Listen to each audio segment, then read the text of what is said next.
And welcome back to the Hot Lap. We are talking Rally Sweden. Yep, this Friday has been done and dusted, but what a Friday. It was absolutely fantastic. I was on the edge of my seat for, well, most of Friday, trying to keep up with what was going on. What an epic Friday. So, to start off with, though, on this Friday, let's look at our winners and losers. A bit of fun, I think, really. But, okay, let's start off with a bad thing. I mean, the two losers, I'm pretty sure you can guess. No, they're not really losers. They're amazing drivers. But in terms of their Friday form, we probably could have done better compared to the others.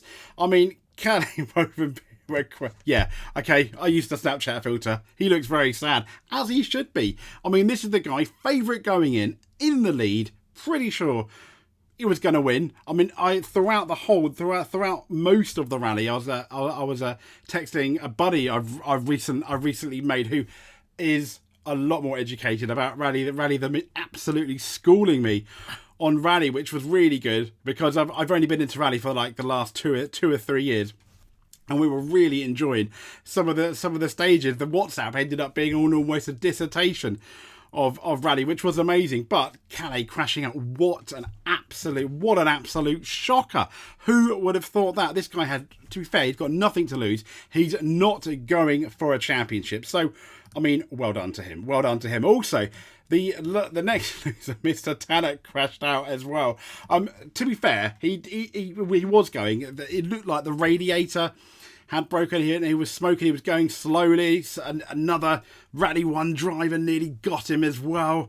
And it was just an absolute disaster. And unlike Calais, this guy is going for the championship. But let's end the winners and losers on a positive, shall we? Yeah, let's do that. Now, I was thinking of putting Lappy in the winners, but I didn't want to.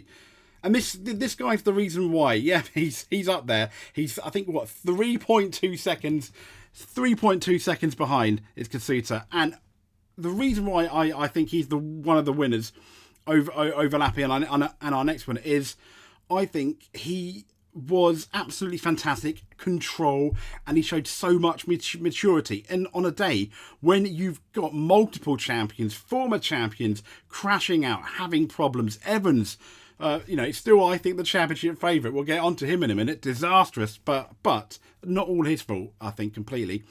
But yeah, he ended up doing a 360 on one of the stages as well. So this guy held his composure, and come Friday evening, he's still in with a very good chance of winning the rally. He's done absolutely fantastic. I appreciate tomorrow, the very first stage tomorrow, it could all go horribly wrong. But so far, this guy, I think, is one of the drivers of the rally so far, along with our next guy, who, believe it or not, is not a Rally 1 driver. This is the crazy thing. I mean, yep, Mr. Solberg, as you can see his Snapchat smile there. But this guy, I'm telling you right now, he's done absolutely amazing. When you look at it, he's third in a Rally 2 machine. He's third. I mean, that's ridiculous. That is like the second division down in Le Mans, leading the Le Mans race going into the night, which would hardly be unheard of. It does happen, but very unlikely. So, I mean, absolutely fantastic, this guy. Hats off to you, Mr. Solberg. Amazing. I'm still absolutely gobsmacked the fact that. But let's get into the news here, shall we? So, I mean, as you can see here, Mr. Rovanpera has sadly crashed out. Yeah, world champion. He was leading Sweden. It says here on the WRC main page before basically started pulling on the road. It was initially unclear, but further up the road, Tanak was also experiencing his own issues, picking up damage when he spun and ended up in a snowbank. He was able to get his Hyundai onto the road, but he needed a pull soon after. I mean, absolutely shocking. I mean, both of them out. They failed to complete Friday. An absolute shocker. But on a plus point, let me get into the next headline. On a plus point here, I mean, history maker Mr. Solberg. This is on dirtfish.com, and yeah, I mean, Oliver Solberg made WRC history. Tune into it. Absolutely amazing. Solberg and also Elliot Edmondson made history on Friday night, the article says, ending the leg of a World Rally Championship round in third place overall in their Skoda Fabia RS Rally 2, it says. Other drivers ended the day in the top three in one of the WRC's second tier motors, usually following a Thursday night. It says super special, but nobody has ever completed a full day of WRC competition in a provision podium place in a Rally 2 car. A Rally 2 car in a podium position after the first main day. The most memorable Thursday night, though, this is what I thought was interesting, as you can see here, performance came in 2019. Who was that? I'm going to zoom in. Peter Solberg. It says it had to be Peter Solberg. On what would be the 2003 World Champions final WRC outing, he posted third quickest on the Alton Park opener at Rally GB. That being the only stage on the Thursday night, Solberg Senior went to bed in provisional podium position. I mean, absolutely amazing, Mr. Solberg. Now, when we quickly look at the results, there, we've got obviously Lappe leading, Takamoto Katsuta in second. The gap only 3.2 seconds, and over a minute behind is obviously Mr. Solberg in the WRC too, 1 minute 20 seconds behind. But still, Adrian Formeau, he was doing quite well, wasn't he? In the Rally 1 in the Puma there, 126, 1 minute 26.3 seconds behind, and a absolute disaster. We thought it was going to be. It was looking at one point like it could be a total 1-2-3, but no, Elfyn Evans. I mean, he was second on the road initially until Tanak had what some people may look as a convenient problem with his car, because he was meant to lead going into the late afternoon on that near 30-kilometre stage. And it was the stage before that where he had that issue and Evans was behind him. Then Evans obviously had to go first.